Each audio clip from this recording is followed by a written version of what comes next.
Hey, welcome to Guitar Knobs, the guitars, gear, noise, and nonsense podcast, hosted today by these knobs. Jeff Fischer. Jared Brandon. Chris Graham. And me, Todd Novak. Hey, how are you? We are so very happy you were listening. I mean, that's not very like cool or punk or anything like that, but we're so happy. So I don't know. We should have, and then we should have all synchronized, said guitar knobs together. It'd been real cheesy. No, we have an intro. Oh, it's already on cheesy. It's on the These knobs. the 30 episodes. Still haven't listened to one. I mean, it would be like a live thing we would do every time. Hey, everybody out there. Hello. We want to say hello to you. And I'd like to give... Okay, this is going to sound... this might be a little strange, but I'm going to throw it out there. I was talking with somebody who was very interested in how wide we're being spread. We were talking about being in different countries. That sounds off. Jeez. But hey, you can say anything in our new country now, apparently. So Oh boy. F word. Anyways, so I was telling him about how there was one person registered, and I hope I'm saying this right, but it's the Islands. It's the A with a little circle over it, and I believe it's off of Finland. So there's this remote island off of Finland. I want to live there. That sounds wonderful. And we have one listener there. And I was like, there's one person on this tiny little island. What's the internet access there like, I wonder? I don't know. Is it fast? Maybe it's awesome. Maybe he has like a pirate ship. It might be on one of the cables, underwater cables. Maybe it's really fast. Could be. I don't know. That'd be awesome. It's got to be satellite. I don't know how to say it, though, but it's ALAND, I believe. Most of the internet is undersea Island, cables. Island. Anyways, so here's what I was thinking. Like, if that person is listening, please go to our website and send me a note. I would love to actually talk to you, and I mean, heck, we could even have you call in. I would love to hear what like the guitar scene is on Island to Island. It's official language there, Swedish. So I guess it's That's a pretty small island. it's pretty small. I bet it's beautiful there. But anyways, person on Island, contact us at theguitarknobs.com. I would love to have a conversation with you. Huh. It's right in between Sweden and Finland. Just north It's like it's east like of Stockholm. it's like it couldn't really decide if it wanted to be Finnish or Swedish. I know people in Stockholm. So do I. My family's actually from Uppsala, I think. Huh. No, somewhere. Well, yeah, I think it's Uppsala, Sweden. Anyways, Cool. okay, so that's out of the way. I don't know if it's an actual person who lives there or downloaded it while they were like visiting.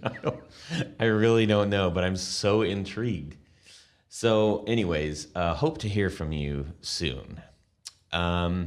Maybe, I mean, that'd be a pretty good thing to do, like just sit and listen to our show in like the sauna, right? They like to sauna out there. It's a big thing. I think Who you're being doesn't? racist, Todd. No, I'm being serious. Right. The especially Finland. The Finnish love the sauna. Anyways, hope to hear from you. So, other than that, we've got people from. I don't want to, be neglectful of all the other people. We're constantly getting new listeners from new countries, and it's super fantastic, and I love it. And I would absolutely love to hear from you wherever you are. So please contact us, and we can strike up a conversation. Maybe there's something cool that we can talk about. Have you on via Skype or something even. So let's get to it. The said podcast. What is new in our musical worlds today, fellas? Jared. Well, I talked about the L6-S and The Gibson. the Gibson. That's right. And I won one on eBay for 200 and I don't know. It was inexpensive because they usually go anywhere from $900 to $1,700 with all the parts. But I bought a body, and it's just the body, but I have connections to refinish the guitar to my liking. And What color is it? right now it is natural, and the finish is off, and it's got some red stain crap on it. It looked like somebody spilled Kool-Aid on it, to be honest with you. But Wait, I got so it cheap, and I can have it done however I want. I don't know if I'm going to do a natural or a solid color. The back of the neck, it's one of those 3-piece laminated deals, but the center piece it's got some beautiful flame maple. Really? So I'm thinking about maybe doing a natural. When they strip it when they get it stripped down, and I get a chance to see what the bodywood grain looks like. I It might looks consider like that. mid-century furniture color. A little bit, yeah. You know what I mean? Sort of Kind of nitro, that yeah. 70s, man. I mean, kind of these thing. these things came out in the 70s. I'm gonna guess they're a lot lighter than the Les Pauls that came out. As I mentioned before, Richard Williams of Kansas played We're that. distracting the crap out of Jared. Yeah. I He's know. looking at the screen. It's like, I know, man. take out the it's trash. just- What? Take out the trash. What? man, I take the trash out all the time. Okay, so tell us about the. Richard Williams played one, and I love the sound he got out of it. And I just got to have one. I want to see what it was all about. I just got to have it. So. Okay, so why? Tell me about it. It's different. The pickups were made different than any other pickup for any other model. I mean, the Bill Lawrence, I believe, was in charge of the pickup thing at Gibson and Kalamazoo at the time, and this is early '70s. And they're a very low output pickup with ceramic magnets surrounding the bobbins, so you're going to get a real super bright sound. And that's the only. They were called the True Blues. It's two humbuckers, yeah? Right. 2 humbuckers. There's no screw pole pieces. So all you see is a chrome cover with no holes. Really? Very interesting. You have to dig it apart and ruin it just to see how it was made. So I'm very intrigued What by kind of that. neck? Tell us about the neck. The neck, I got to tell you, I've never had one in my hands. Okay. So I don't know. It's going to be a surprise to me. I don't know if it's Maple going to be. fingerboard? It's no. I'm sorry.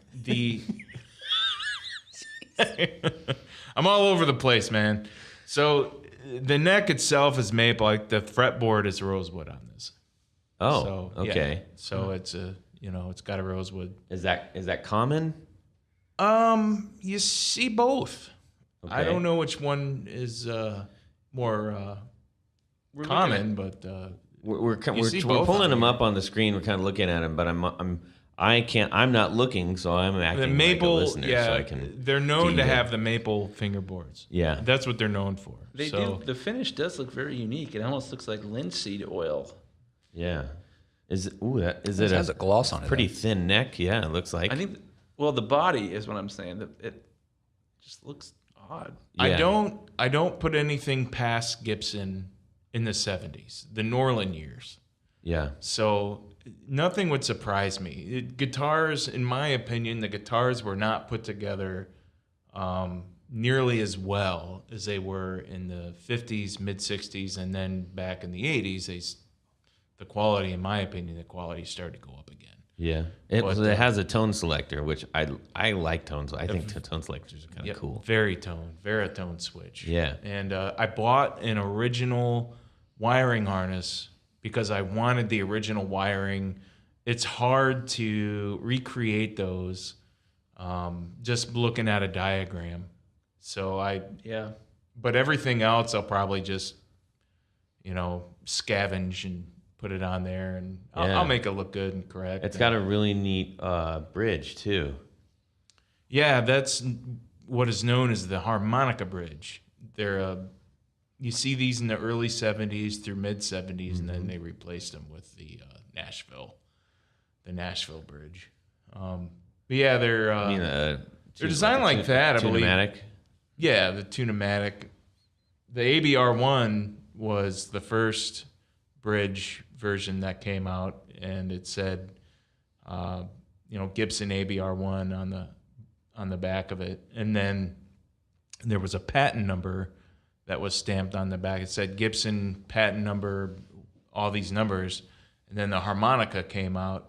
That's called the harmonica bridge, just because of the shape of it. Yeah. And I'm gonna guess that. So it's long, slim, rectangle, all chrome. And Yeah. It looks like it has like audio sliders.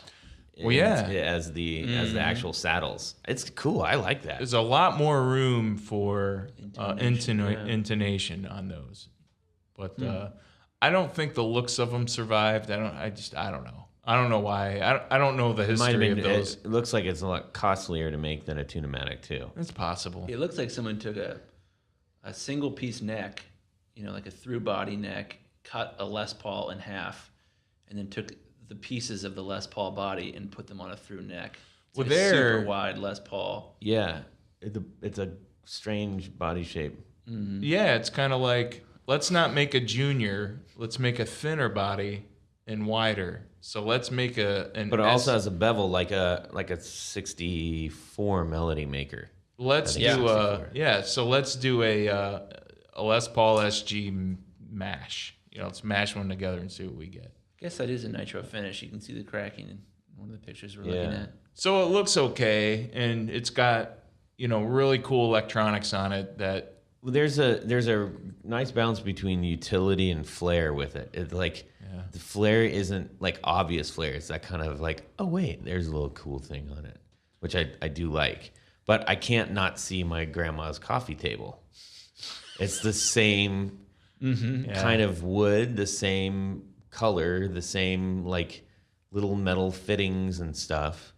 And it's like plain, but just not plain. Just past plain. well, they woodenized everything back in the 70s. I mean, your reel-to-reel decks and your stereo system. I mean, if you're looking at that wood right on it. now, think about this. Like if we didn't tell you that this was a Gibson LS6, I would never guess. you'd probably say like it's a Reverend or something. They Just based on like it's got just enough style to be cool, but it's still a little just like and a little wider body. This is going to sound weird. It almost looks a little Russian, the body. There's something Eastern about it a little bit. Because it's just barely oversized. Yeah. Yeah, I don't know. I see. If I didn't know that, I would. And someone said, "What guitar is this?" I'm looking at a red one now with a black pick guard. I would say that looks like it's going to be a new Reverend.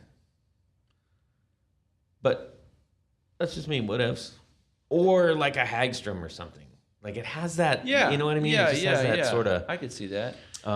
A big, it's a big round. It's not a squashed bell at the bottom.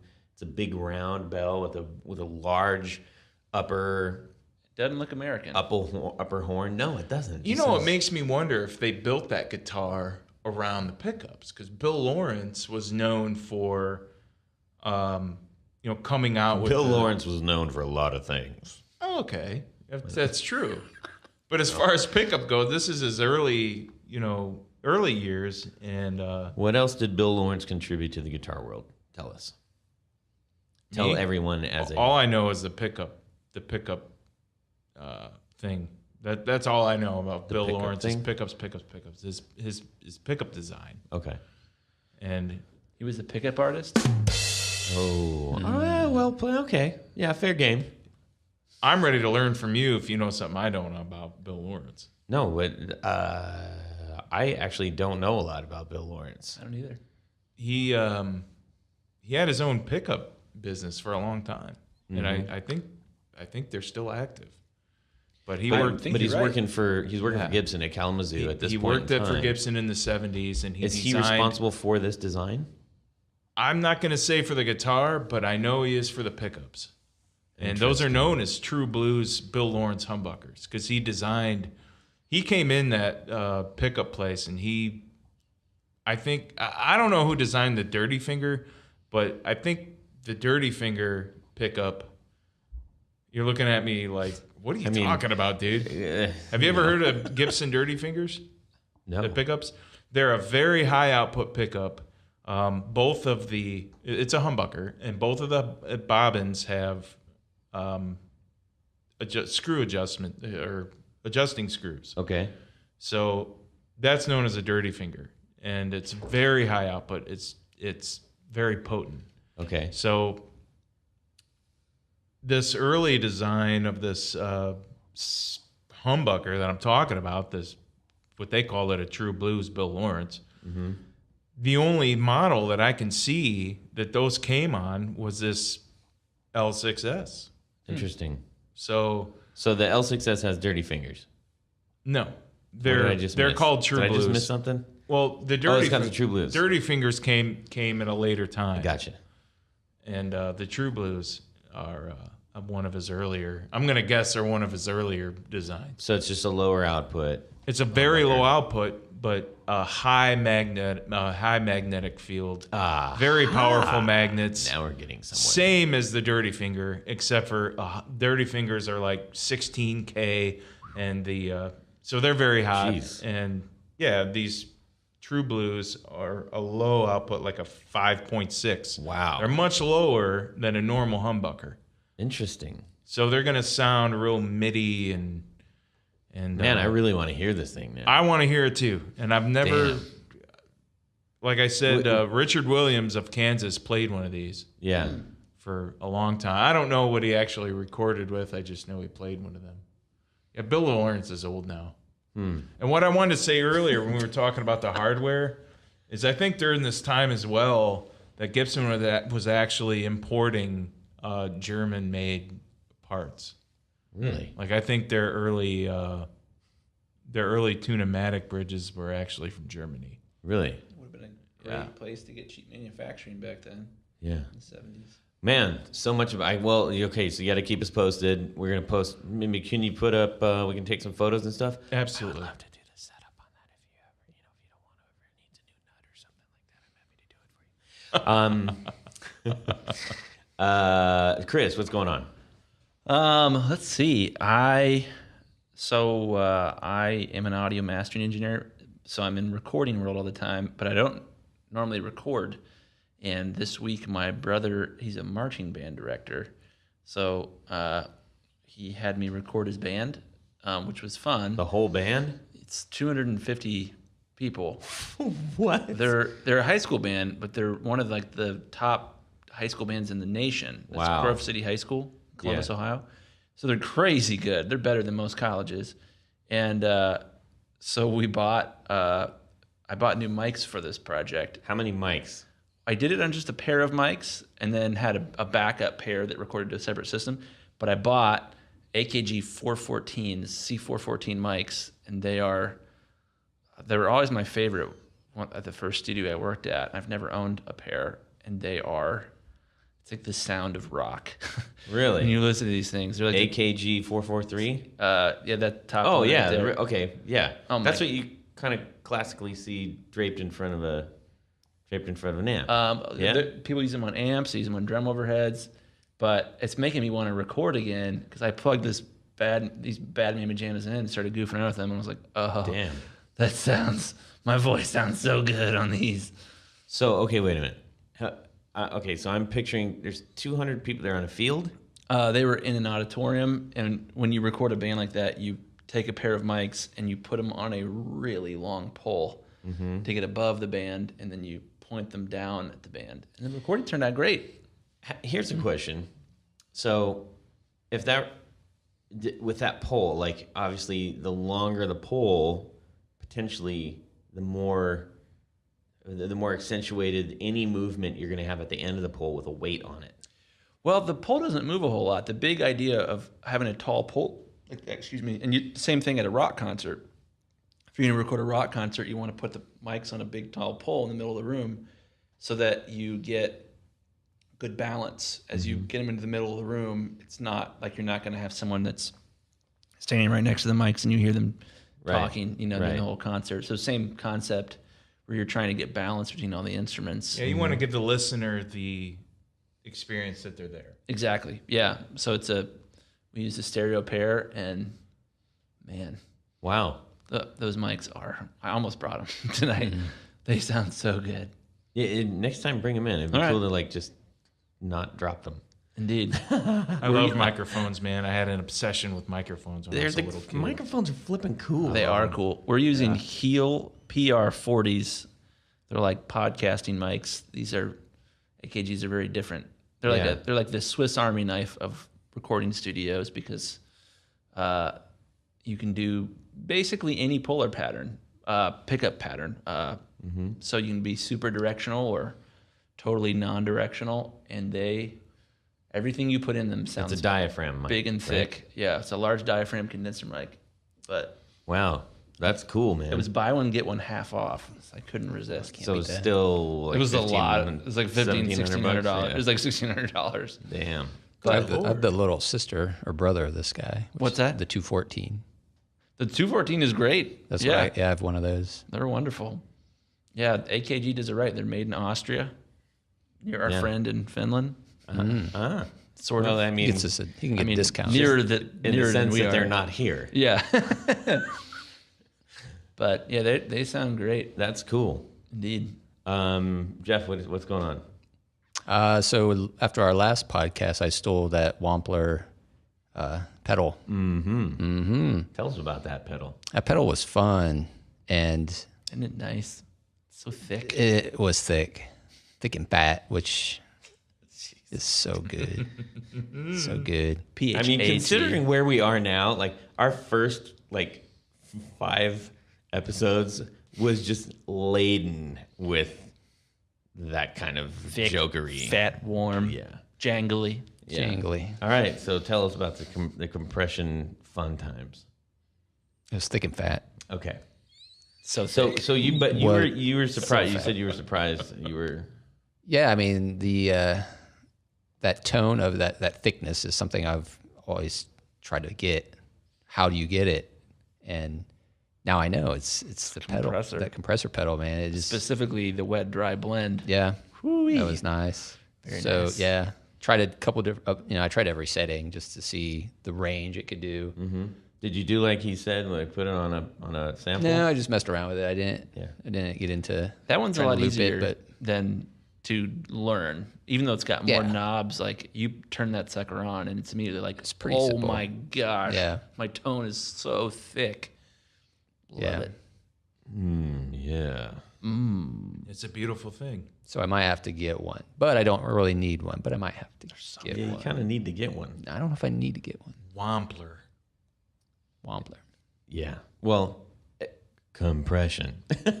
So hey, listen, people. If you are wondering what the crap we're talking about, you're gonna have to listen to the previous episode. That would have been number 29. And that is we talk all about compression. So if you haven't heard that one, give it a listen. As for me and mine, I have just been extremely busy, but trying to stay on top of just maintenance. So I was just kind of I kind of went through my guitars and like a couple of them, like assessing. All right, it's new string time.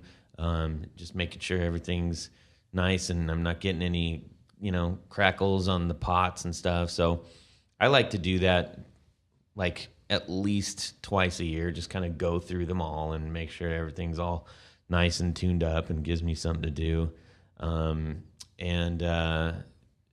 That was, it's like a weird intimate thing with your guitars. It's like, what do we got here?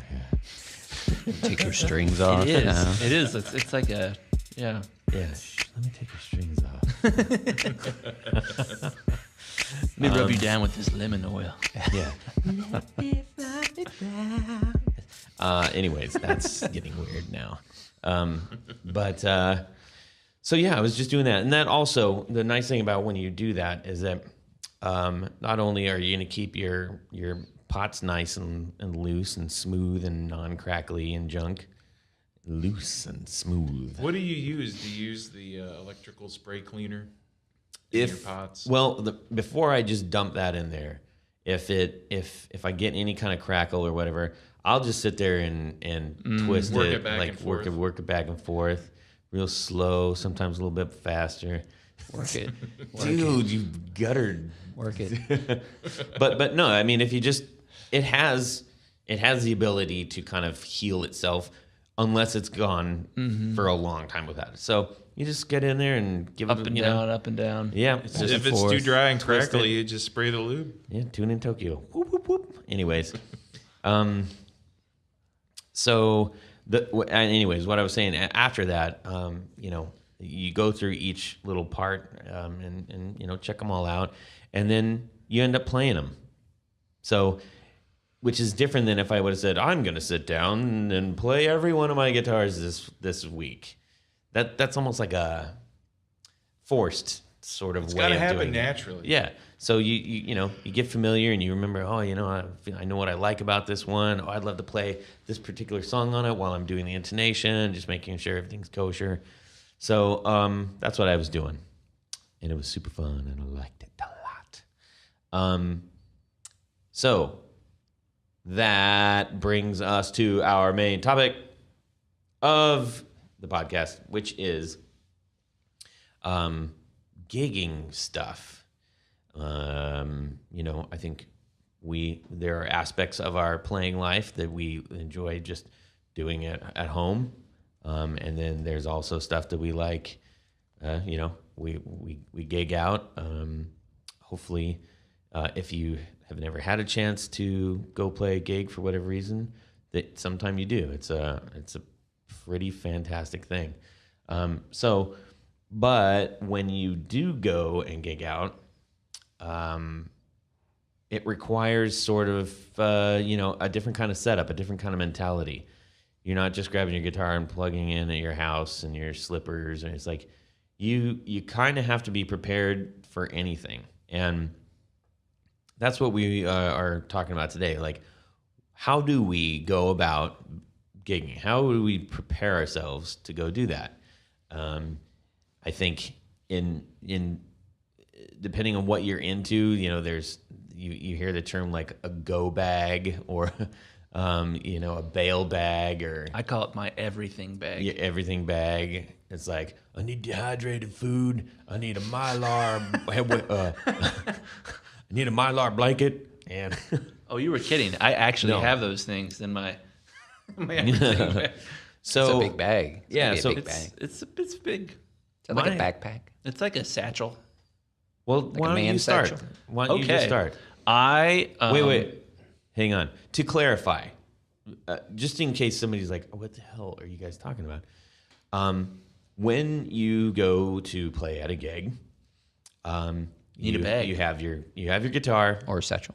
satchel. and you have your amp, probably, unless you're a bass player. And I'm just gonna go line in, man. You know, like. But you typically have to have a bag or some container that has Your Murphy's Law bag. all of your stuff that you know you're going to need, plus all the stuff that you might need, and all the stuff that you're like, if something crazy happens, I'm prepared. We should address this to our friend in Finland. In America, there's this saying called Murphy's Law.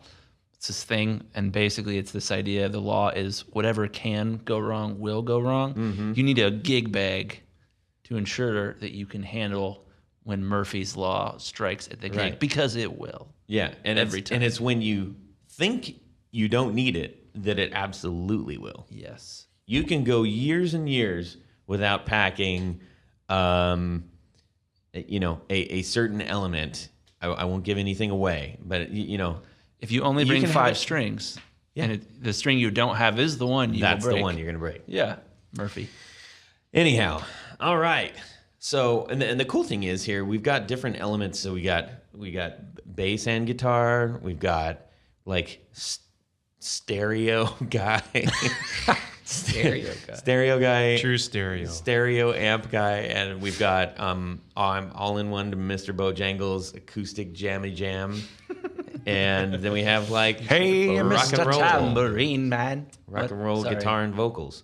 All right, Chris. So I love kits. Kits being all the things you need for a certain activity. So I've got like my luthier guitar repair kit. I've got my fixing the car kit. Yeah. I've got my I'm going to a gig kit. And my everything bag is a cool nylon satchel. And When you say satchel, describe this satchel. Describe said satchel. it's something that like MacGyver or MacGruber. or the guy from 24 would wear. Okay. So- is it made out of seat belts or something? No, it's a nice satchel. Jack Bauer. Is it a Jack Bauer. Is it a duffel bag? No, it's a satchel. So like it's something that you would probably keep like a laptop and some books in. Oh, like a Metro. Like bag, a Metro, yeah. laptop. Like bag. a Metro bag. Okay. Anyways, so Satchel. when I gig, which is very rare now because I've got 3 kids, I use a looper pedal, and I've got 7 or 8 pedals on my pedal board that all go in, and it's because I'm a nerd. It's your guitar in, but there's also a mic in that you can patch into the looper pedal with a modified EQ pedal that turns it on and off. And then it's stereo out, so 2 direct outs of my board so that I can do stereo delays and reverb, and also can pan with this pedal board between different loops. So a lot can go wrong. I use I'm blanking on their name. The cables I use are the ones that you can you cut them and then you can screw them together without solder. Like is it? sinusoid? Yeah, I know what you're talking about. What are those called? Well, they're solderless. They're solderless. Start with It's an like L. They start with an L. Greg something. I don't Well, know. a lot of people make them now. So I Yeah. mean, are Gotcha. you talking about a specific brand name? Yeah, it's It's whatever. like was- basically almost every cable company right now is making Gotcha. some form of that. when I started using these, they were the only ones you could get. Okay. But anyways, They got the little round barrel caps on them. yeah, and they work most of the time, but then they often break, and you have to So 60% of the time they work 70% of the 70% time. But I don't see it. George L's. Yes, there you Yes, I have many George L's. I probably have $300 expensive, dude. worth of George That's L's. crazy expensive. go. So I have Well- a George L, which I don't like. Ooh. Yeah, they sound good though. It can't get it to stay connected. Well, let me tell you why.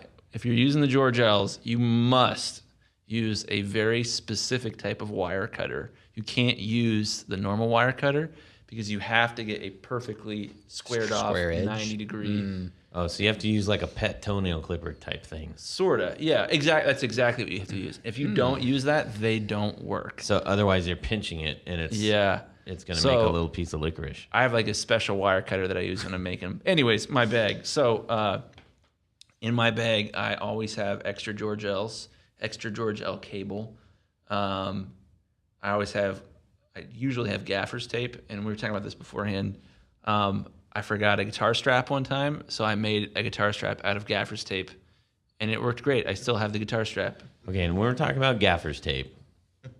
Gaffer's tape. Okay, for those who haven't worked in the film industry Or the theater industry. or the theater industry, It's duct tape's way cooler older brother that is also works out a lot and has big muscles. Mm-hmm. And you could definitely make rope that you could use to scale down the side of a building with gaffer's tape quite easily. typically seen hanging from a cord style loop on the side of someone working on a set with multiple colors designating different uses. Indeed. Gaffer's tape is amazing. It costs like $50 a roll. Yeah. It doesn't, But you it's a could lot. use duct tape. You could use duct tape. But yeah, so I keep that in there. I always have Gorilla tape. Gorilla tape. I have dehydrated food because I always know like I'm right before I play, I'm gonna have like low blood sugar, and then I'm gonna play bad. So I prefer Justin's peanut Are you butter. diabetic? No, I'm just like You just know. I just know I'm gonna get hungry, and I don't Always want have to play go to the hungry. bathroom. Everything, like the minute we have to go to the bathroom, I'm like, oh my gosh, I got to the bathroom. I'm the same way, but probably more intense. That's it. See, that's a good idea because I think, yeah, we'll talk about a couple other things. Keep going. But yeah, Justin's peanut butter, they make these little packages. So it's like almond butter in a little tiny package, and you eat it, and then you feel amazing. So for like runners. Yeah, for like runners. Yeah, so I keep that stuff in there. I have my Gerber multi-tool. Gots to have that thing because it's everything. Or planet conscious thieves who don't have a getaway car. There you go. I'm trying to think what else I keep in there. I always keep extra guitar cables, obviously. Yeah. And then let me see if there's anything else. Obviously, extra guitar picks, extra strings, an extra string winder. Because with an acoustic guitar, if you break a string and you don't have the string winder tool, you can't get the freaking thing out of your guitar to put the new string in the peg. So Not without losing the fingernail, anyways. yeah. Capo? Oh yeah. So let me talk about How many? capos. I love me some capos. So I also like to use partial capos. We've talked about this before, Yes. I think. Yeah. I love partial capos. That's like when a girl gives you the finger, like the middle finger. You know, like with like when they do like kind of a middle finger and they just keep the other ones kind of up Yeah. there and they just, so it's like the middle finger tip and it's like, eh. That's exactly what it is. But I have, That's exactly well, I forget the brand I used to use, but I use the G7th capos. Right. I have many G7th capos, and I love them. And I keep backups in my bag. You said you're going to bring me one. You're going to let me borrow one. Did I say that? Yeah. I'll bring one in. Do that. Oh, a partial capo. Yeah. I was going to do that. I totally forgot. I Yeah. will do that. I also Partial said I capo. was going to bring my old timey Appalachian mandolin in, but I didn't. Well, there you go. So, okay, next episode, that's what we're doing. Yeah, G7th capos, lots of extras. Because when I play, like I'm a songwriter too. So What do you like about the G7th capo, just out of curiosity? well, I will tell you. One, and pretty much the only thing that matters is adjustable tension. So the Kaiser capos with the big old spring in them that everybody uses are awful because they just put all this tension on your strings, and it's kind of like if you're playing guitar and you put too much pressure on the string, it hits the fret and then keeps going, and that stretches the string and makes the note go sharp. On a capo, it's even worse because I'm sure you guys have experienced this before. We're not being paid to say this, but you're playing in your band and you put a capo on your guitar, and suddenly you're no longer in tune with your bass player or your keyboard player. Dude. G7th capos are awesome for that because you can Bring your bag of capos in, and I'll bring my Deal. my Godin arch top in because that's where I struggle with that thing. It's all pressure. Yeah, exactly. So you can control the exact amount of pressure that you want. Right. So it's pushing just hard enough to get it just onto the fret, So and you then don't lose your tune. you don't lose your tuning. Okay, They're I need to go to capo school. Awesome. I love them. Because I've got. I mean, the one I use is adjustable, but These are so- I still feel like I'm sharp. Well, there's a couple Because you different feel like types you of wanna- these. You really want to. I wanna clamp it down, tight. 'cause- yeah. which Yeah, is you probably can- the you opposite just- of what you want to. Yeah. Damn it, I've been doing it wrong. But yeah, the G7th is great because you don't have to, like on a Shub capo, those are the adjustable ones that everyone has. You're like cranking down on it with a screw and it can snap off while you're playing, which used to happen to me all the time when I used to use Shub. Wait a minute. Oh yeah. But the G7th is great because you just squeeze it. I can't stand. I hate those things. The Shubs? Yeah. Only because, like in one of the bands that I'm playing in, it's like we got to take it on and off and on and off and on. It's like every Yeah, other what do you do song with is it? like. Yeah. So I'm like, now I got to sit there and futz with this thing. Forget it. Yeah, the G7th is great because it comes off with the flick of a switch, so you can pull it off, and then when you squeeze it with your fingers, and there's a clutch in it, and it automatically grips That's cool. as hard as you squeeze it. Yeah. So, and then you can grab it and squeeze it on your headstock, or you can squeeze it on your nut, and Oh. and He almost they're did it. awesome. He almost did Your it. brain really wanted to go there. I have a Dunlop. Oh God, those are awful. I Thanks. hate those so I don't much. use it that much. That's my backup. Oh man, That's my old one. It's a backup because I wouldn't even use that as a doorstop. I couldn't. I couldn't get it. It just. I was like, "What the crap is wrong It's with my because guitar?" the I was tension like, is so freaking strong on this Yeah, capos. it was like. Yeah, you it's very hard for those to use. But yeah, the G7, they're expensive. They cost about as much as 2 capos. Yeah. But boy, oh boy, are they great. So The ones with the ones with the small rubber point Wheel. the Shub.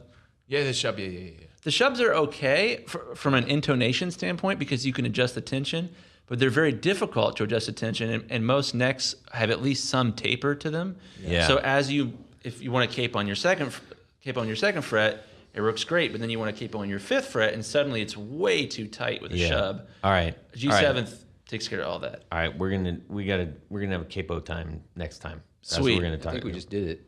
G7th, we salute you. I think we just nailed. I mean, capo. maybe private capo time, but we'll I've see. tried every capo known to man. The G7. Will you just bring in your grab bag? of capo? I will bring in a that's capo, so cool. capo grab bag. Yeah. Okay. So what else? What's okay? Let me ask you a question. Give us a gig bag story. Like you're like, oh man, I can't believe I don't have this. I mean, you kind of did with your strap, or oh, thank goodness I didn't take this out of my bag for 10 years and now I need it. Or something else that's less specific I used than to those always two. carry around, like there's other little odds and ends like gum and Sharpie markers. This hasn't happened anytime recently, but I used to sign lots of autographs when I would play, and so I always had to have like other people's autographs. Well, I would play at like high school, Steve Winwood. in middle school events. So these kids were like, sign my shoe. Like, okay, there's my backup Sharpie marker. But I'm trying to think if I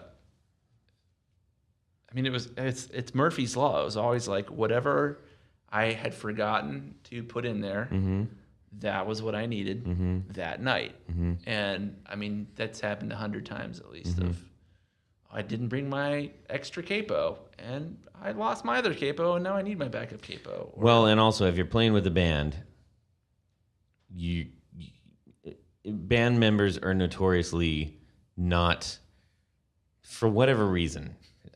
Okay, no, I'm not even gonna go down this path because I will piss people off. But people forget things.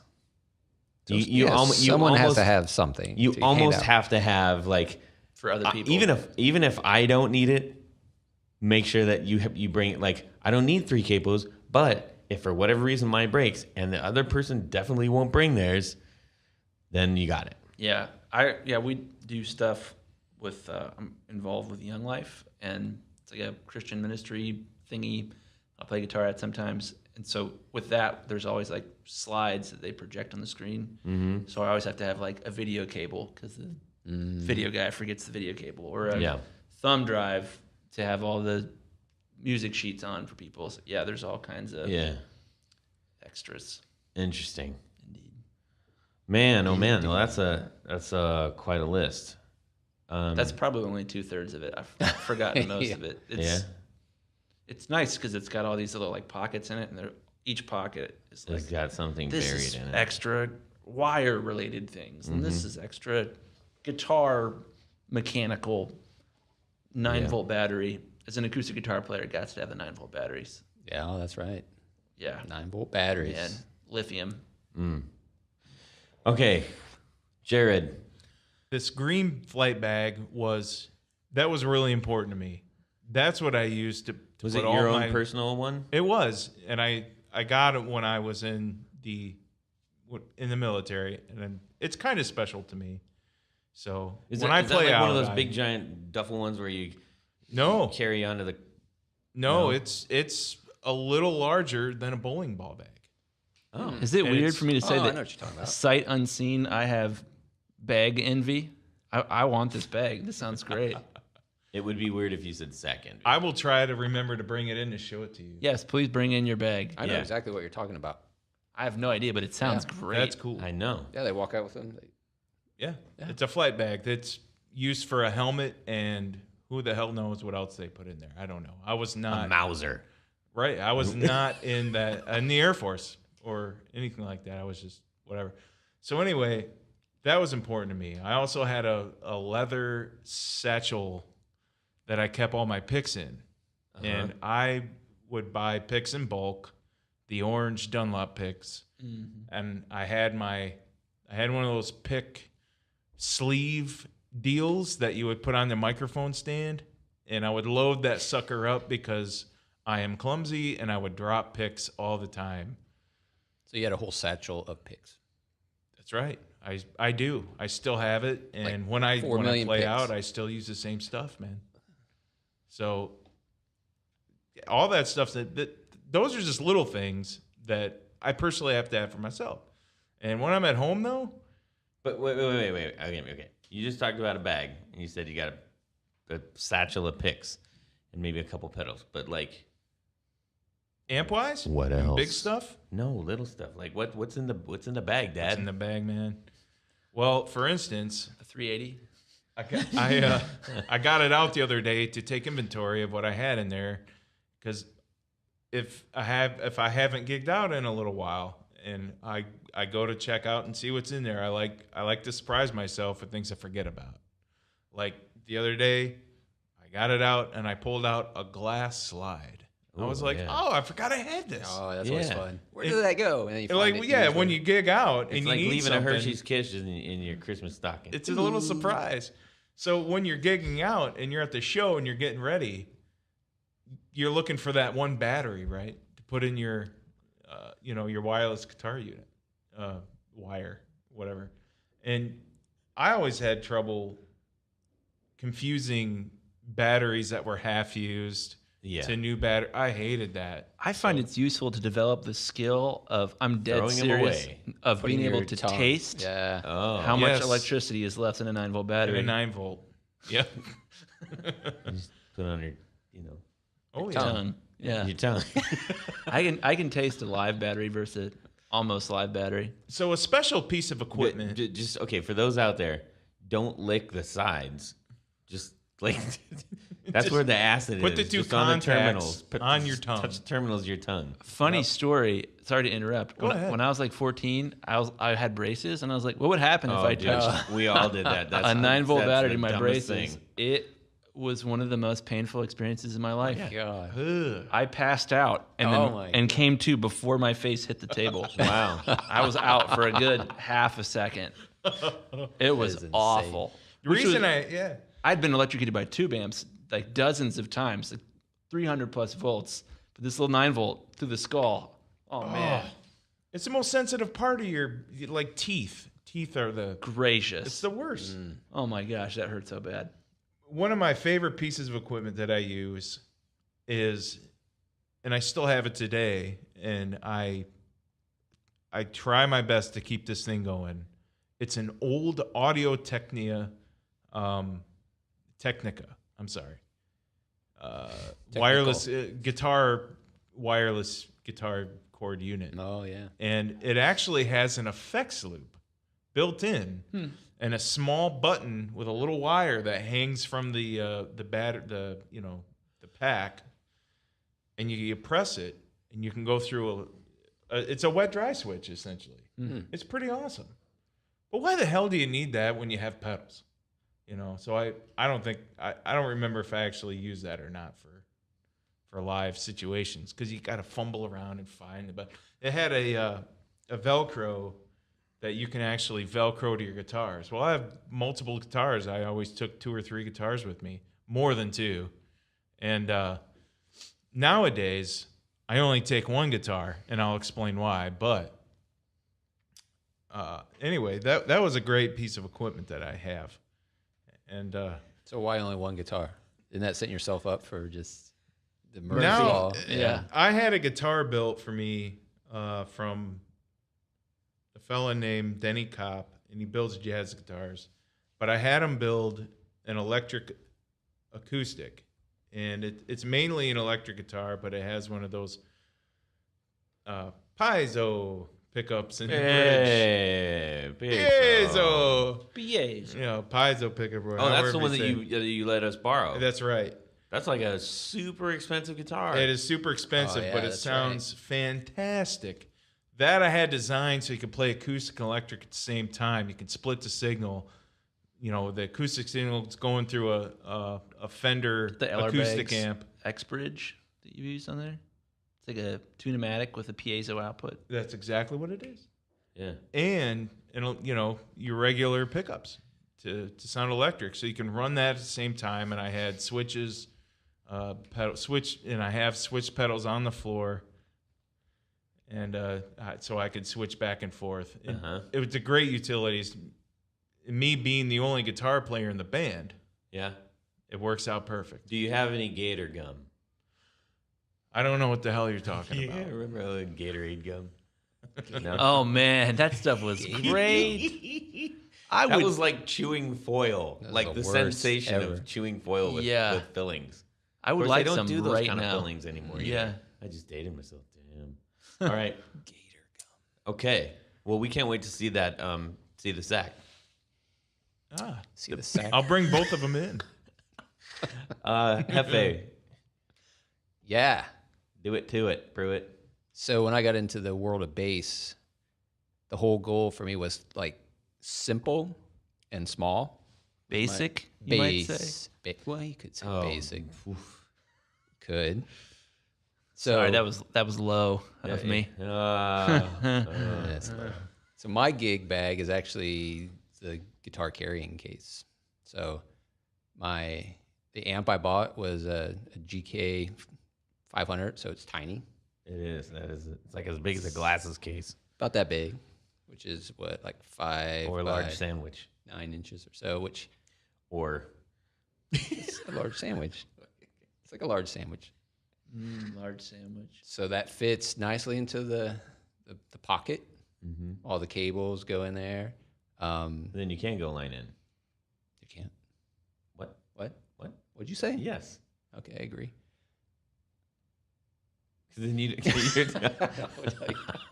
I mean, when you say, "Oh, I put my amp in there," and I'm like, "Well, what happened to your cabinet?" But obviously, you're not taking your cabinet in your gig bags. Never mind, I'm an idiot. Go ahead. All right, go on. So, gear wise, again, very simple. It was cords for the amp. So I'd run out of the amp into 2 separate cabinets. The cabinets were downsized and made really small. So super lightweight, easy to port around. And other than that, again, it's nothing Band-Aids? else. No Band-Aids. Hmm. No backup bass. Condoms. No condoms. One pick. One pick. What? Wow. I mean, bass, bass, you're yeah. playing with your fingers. That's gambling. I did play a lot with the pick though. And Yeah, about half and a half. yeah. So yeah, I mean, it wasn't a gig bag; it was a guitar carrying case. So Yeah. could put a stand in there as well, which was nice. What about when you're using just a guitar? So that one's probably a little bit trickier. So, in one instance, I did, when we talk about losing something, I lost the whammy bar Oh man, off of the guitar and could not find this thing for. you couldn't do the Couldn't do- Steve Vai couldn't do the Steve floating Vai. guitar action with that. How and that disappeared for probably like 6 months. So one of those magical moments where you open up something like, oh, there that thing is. Where has it been for? all Where these does years? it go? It's so funny because you can Where does tear it a go? bag apart like 100 times. You're like, it's not in here. And It's then in a it is. different dimension, It is. and then it comes back. Yeah. Yeah, So again, I don't never really carry a bag. I just put everything in tried to slam everything into cases. interesting. So like inside of the guitar case, like the string winder, I like put a wah-wah pedal in there, and like, Yeah, never had a bag. huh? I don't like the idea That's of multiple crazy. things. I want to carry one thing. as much Yeah. as possible. No, but I mean, I get that. I get it. Knowing you, I think pretty straightforward, pretty simple. I'm probably a little bit more more like our friend Chris, who I like. My bag is it might be kind of, it's not ridiculous, but I'm definitely prepared. It is ridiculous when you go to practice. It's like, do we really need to carry all this stuff into the basement? Yeah, every time. But that's the bag. If I don't bring it, it's the Murphy's Law thing. You just bring it. There's nowhere that my guitar goes that the bag doesn't go. Period. So my bag I got when I was 12 years old. Nice. My grandma and so growing up in California, we went to when it was, when you could take your kids to Tijuana.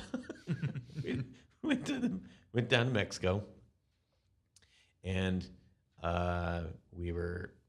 she bought my brother and I each like a leather duffel bag. It looks like a drug bag. It's like it looks like a Miami style like drug bag. That didn't surprise me. Very nice. It's black. That's awesome. Leather. Yeah. Box style duffel, right? So it's got, bunch of compartments and stuff, but one main.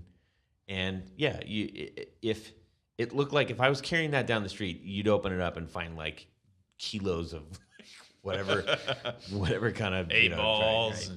Right? Yeah. So a lot of those probably. Oh yeah. Roll out of there. So I've had that since forever. And there have been a couple times where I'm like, man, I need to switch this up and try something different. Maybe get something smaller. I don't need to take all this. And the like zippers Jeff still says. work, right? The All zippers still work. It's leather. It's never going. Nothing's ever going to happen. It was made right. But in it, this is I haven't there. I think the only time I truly like dumped it out, turned it inside out, and vacuumed it out. I think like the only time I ever did that was actually the beginning of this year, because I just realized I was like, it's probably time. I need to. It's like 30 years There's later. stuff that I've lost somewhere in here. It's like Mary Poppins' bag. I'm pretty sure there's a lamp in here, and my stuff I used to carry quite a few tools. I had like a little like a zipper bag full of just got needle nose pliers, got wire cutters, got a pair of regular pliers. Those are always in there too. Teeny tiny ones. Yeah, You gotta have them. had an arc welder. I'm more of a TIG guy myself. Oh yeah. And just you start to accumulate things. It was like I have Band-Aids in there. I have my original wristband. This is kind of gross, but the original wristband I had when I first started playing in bands, way back. Had to have a wristband back in the day. Still do, because that's the way that I play. Like if I don't, like the skin on my wrist arm area will just burn right off. It because I play it a little bit lower, and doing mostly rhythm, so I'm playing with a little more gusto. Anyways, that has never been washed. And That seems risky to me. Yeah. It'll fall apart if you wash it. It might. Like legitimately, I think It'll lose all its power. it definitely has its own power. But every once in a while I just kind of go, just make sure it's not death. And I mean, that thing's got me through Just for breeds. 15, 20 years. That's impressive. I still have it, which I need to get some I got to knock wristbands. on wood for that one because I don't lose it. Velcro, extra Velcro, extra. So I got zip ties, extra Oh, I have those pedal too. connections. I mean, the list, just about any part that I'm using on stage that has to do with pedals. You need zip ties because if there's like a terrorist or something, you need to be able to restrain them. I know, Absolutely. right? Which you could also make a guitar strap out of, several zip ties. Yeah. And then, but also microphone stuff. So then I got microphone stuff, connectors, mic clips, a couple different kinds of tape. an extra strap, couple capos, like all the general things. But it's always funny to just like, oh, there's those earplugs that I bought like 10 years ago that disappeared the day that I got them, and I never found them. I forgot about that. I always have earplugs too. I've got like 5 or 6 different You kinds. have to have those. 'Cause you might need them, Yeah. and you'll regret it if you don't have them. Yep. And then, but I did downgrade. I pulled all the tools because I just got ridiculous and heavy, and I'm like, look, I haven't. I bring a couple guitars, so like I don't have to sit there and We should go around and after you're done, Todd, and talk about estimate the weight of our Murphy's Law bags. Mine's 20 pounds. 15, 20 easy. Yeah, mine's probably 12. Yeah. Jeff, how I heavy don't do you think think? that can compete. Well, not with yours. No, anyways. yeah, so mine's already got everything in it. Mine might be 15. But I also feel like I have to bring a lot of. It's kind of a mother's bag too. I mean, if I want to really be honest, Yeah. a little bit of a mother's bag. Yeah. Like, oh, you forgot your capo, Jimmy? Okay, good thing I brought mine. Yeah. You know. So yeah. Anyways, but it's. I think I'll probably stick with that gig bag. No point. And it's sentimental now. I tried to do something different, and I just realized, forget about it. But it is the only problem with that. My main problem, and the only reason that I would potentially upgrade to a different kind of bag, is that typically when you're setting up on stage, it's dark. I have a black bag, and I'm looking for a lot of black Where the hell equipment. is it? Need a headlamp. Who took my bag? Oh, headlamp. Yes. That would I be keep a perfect. clip-on light in my Oh, bag. yeah, there you go. Oh, yeah. Dude. So if someone's like, hey, and if I'm reading the music, something like that, and they turn the stage lights way down, I'll be like, You know, I forgot to mention too that was mandatory was a small floor fan that pointed right up at me. Yeah, when I went to gigs, I had to have a personal small fan so that your that hair was in would. front of me. You mean like way back, like when you're doing like the hairband? Well, yeah, when I stuff? would jump around. Nowadays, I'm a lot more still, but back in the Yeah. day, I was jumping around and did heavy metal and all Yeah. that. Now it's a lot more. You don't calm You and- don't need. I never needed that because a I played so fan. loud, and the speakers would, shake the wind on my Right. face. Well, even Right. now, what if you have a summer gig or Screaming something, fans and you're outside of a blowing your restaurant, hair. you're doing, it's Yeah, hot well, out. we just did one this summer where Sweating all over your guitar. It was at least, I mean, it was over 100 degrees. It was definitely over 100 You degrees. gotta have airflow, bro. And I am in all black, but like long sleeve shirt, black long sleeve shirt, black pants. Like Ouch. that was hot. I- Hot. Yeah. No cover. No cover.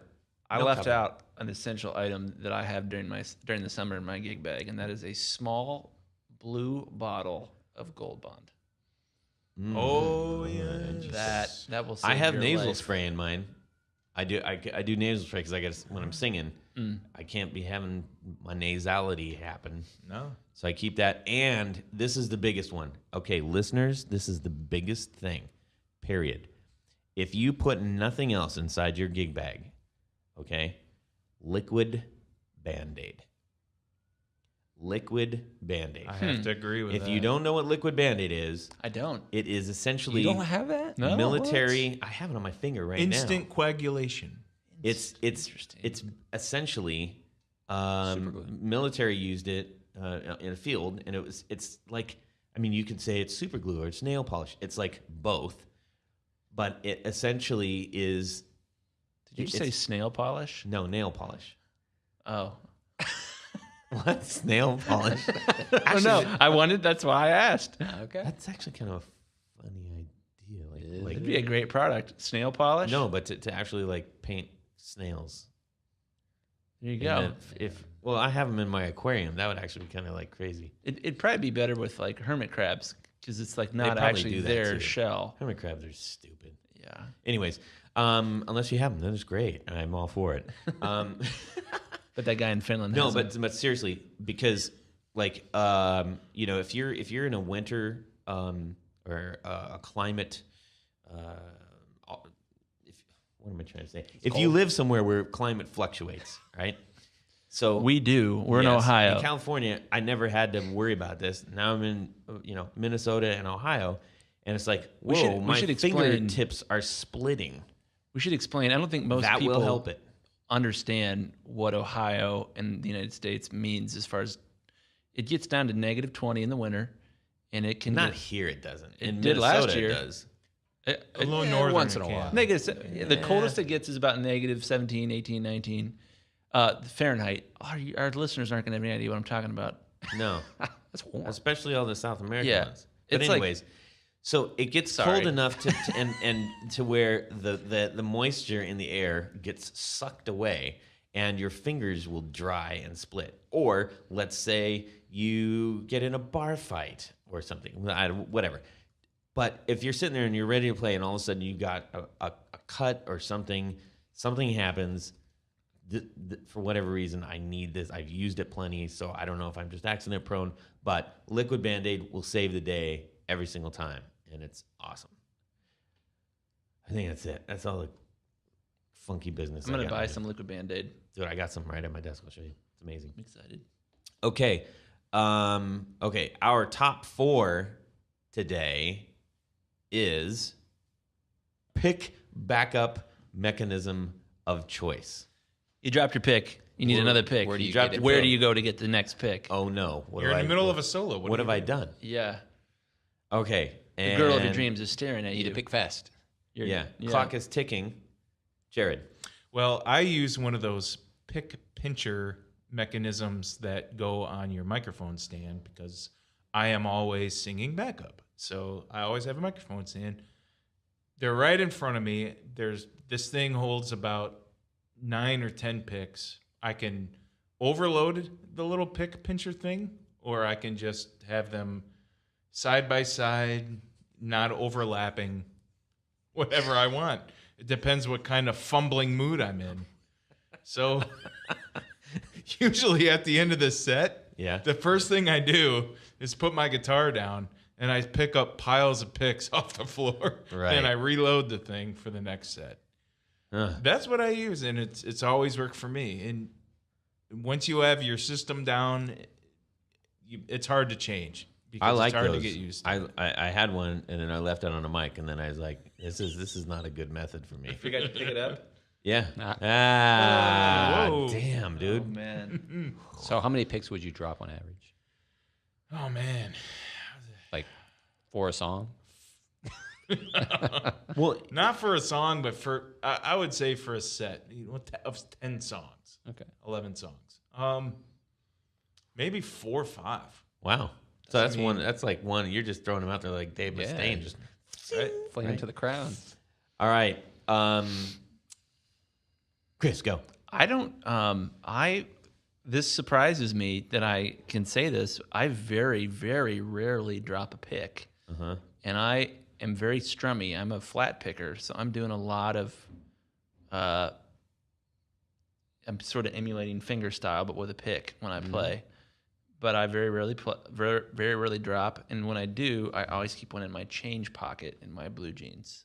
Oh, the little, That's the hardest little one to pocket. get into. The little baby pocket. That's the hardest thing. It is the hardest, but it's the only thing I keep in You have there. to get That's a over your. challenge. You have to get underneath your machine gun bullet belt to. This get is your- true. Yeah. Yeah. But it works. And then sometimes I'll weave a pick into the strings and the headstock. And then I also have a little rubber dealie that sticks between the strings and the headstock that's also a pick holder. Yeah, there's a little rubber dealie. And it's nice because, and this is actually kind of cool, if you take your pick and you strum your headstock, Yeah. it's like, Yeah. Yeah. when you're playing, that stuff is resonating. Yeah. No, I used to do that on when I played Somebody Got Murdered. Like There you 'cause go. the beginning is like Yeah. yeah. But when you're chugging along on your guitar, those strings are ringing. Yeah. And this little Ring-a-ding-ding, rubber baby. thing clips in between them and keeps them from ringing. And also holds a pick. That's nice. Yeah, I like that. Fantastic. They're like Okay. 25 cents. That's awesome. Nice. Jeff. Wow. Jeff. I never drop a pick either. Very rarely. Lies. So, yeah. And being a bass guy, I just start using my fingers. So that gives me time to walk back to Yeah. the amp. I just set them on my amp. Walk back, grab a pick. This guy's killing me. Why is it so difficult? Do you guys get Why is it the so hard? liquid Band-Aid on the pick and that's why you never drop them. I don't know. No, that's an interesting thing. I think it's No, just, that would make it comes slip. down to how hard you play. Yeah, that's right? true. Okay, You're a hard strummer. I'm gonna bring this one home. So I've gone from having it on the mic stand. I've taped them to the mic stand, but that's a problem because I grab the mic stand and then my hands are stuck on that. That's a mess. And so now, like on the last gig, I said, "F it, I'm just gonna make a little roll of like a little roll tube of I've got checkered duct tape, and I stuck it on the butt end near my guitar strap, and just stuck about 5 of them on there, and that was cool because then I didn't have to reach. You know, what almost said. You have to reach around to get those. No, I just played and it's right there. So that's probably gonna be my go-to. It's not aesthetically super awesome, but in this instance, it was kind of punk style. So like I let it go. I have one more. Make I it fast. often will stick a single pick in the clip of the mic because I'm always singing when I'm playing. So I'll stick a mic in the mic Stick a clip. pick in the mic. You can Clever. hold. You just Yeah. it's holding the mic, and then you stick a little pick in there, and then that way, if you drop it, you just reach up and grab it and keep playing. Yeah. We opened up for 38 Special one time. Wait, what? Yeah, it was a long time ago. It was at Lyman Harbor. And I was envious because Are you kidding me? You were dropping. I don't even know what to do with that. the guy's pick stem, or the guy's pick. Come on, man. I don't know what I'm supposed to do with that. You just dropped it. You opened up for 38 Special on me. Well, let me finish my was in the story. It'll past. make sense. What the hell? Yeah. Okay. All right. Let me start. I was in a band that opened up for 38 Special in Sandusky, Ohio, at Lyman Harbor. Okay, so it's maybe 5 to 1,000 crowd. No big deal. But they had the same kind of pick holder as I did, but it was like 3 times as long. I was jealous. I was thinking, where do you guys get those things? You had pick holder envy? Big time. I was like, I am not even near their level because their pick holder thingy was like the whole length of the boom stand. It was crazy. Yeah, but they're also They're also throwing them out to the there. crowd. I know. Okay, you're gonna have to tell us about that over. If you pizza guys or ever something think it's later. cool to open up for a band like that, it's yeah, it is cool mostly, in a way. Yeah, most people are gonna say yeah. But the crowd out there, they don't give a rat's behind who you are. They want to see 38 Special. Yeah, but that doesn't matter. It's the We point got- of like being able to say it. Like, how have you never told me that? That's insane. I don't know.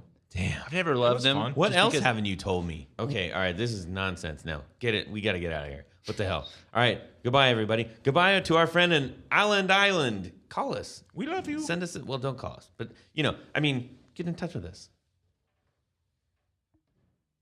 Well, that's it for these knobs. Please visit us at our website at theguitarknobs.com for episodes, news, and guest profiles. You can get all social with us on our Facebook group at facebook.com/groups/guitarknobs. Give us a tweet at guitar_knobs. And check out our gallery on Instagram at guitarknobs. No spaces on that one.